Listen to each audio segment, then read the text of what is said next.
بسم الله الرحمن الرحيم الحمد لله رب العالمين والصلاة والسلام على رسول الله إلهي بمهد له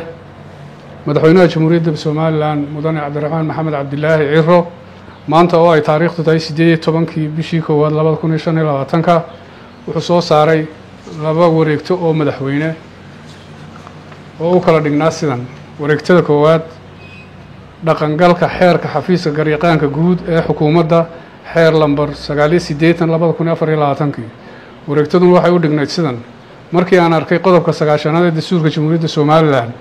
markii aan arkay qodobka 76aad ee dastuurka jamhuuriyadda Soomaaliland markii aan arkay qodobka 38aad farqadiisa labaad ee dastuurka jamhuuriyadda Soomaaliland markii aan helay go'aanka ansixinta golaha wakiilada go'aan lambar 10/2024 ee sumadiisu tahay 10/367/2024 kuna taariikhaysan 30 bishii 12/2024 xeerka garyaqaanka guud ee Soomaaliland xeer lambar 980/2024 waxaan soo saaray wareegtadan oo lagu faafinayo dhaqangalka xeerka garyaqaanka guud ee xukuumadda xeer lambar 980/2024 Allah mahadle Cabdirahmaan Maxamed Cabdilaahi Ciro madaxweynaha jamhuuriyadda Soomaaliland taasi waxay wareegtadii koowaad wareegtada labaad waxay u dhignayd sidan waxayna khusaysaa dhaqangalka xeerka hay'adda howlgabka iyo xaqsiinta shaqaalaha dawladda xeer lambar 108/2024 markii aan arkay qodobka 9aad ee dastuurka jamhuuriyadda Soomaaliland markii aan arkay qodobka 17aad ee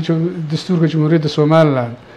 markii aan arkay qodobka 38aad farqadiisa labaad ee dastuurka jamhuuriyadda Soomaaliland markii aan helay go'aanka ansixinta golaha wakiilada ee ay sumadiisu tahay 10/367/2024 kuna taariikhaysan 30 bishii 12/2024 laguna ansixiyay xeerka hay'adda howlgabka iyo xaqsiinta shaqaalaha dawladda xeer lambar 108/2024 waxa aan soo saaray wareegtadan oo lagu faafinayo dhaqangalka xeerka hay'adda howlgabka iyo xaqsiinta shaqaalaha dawladda xeer lambar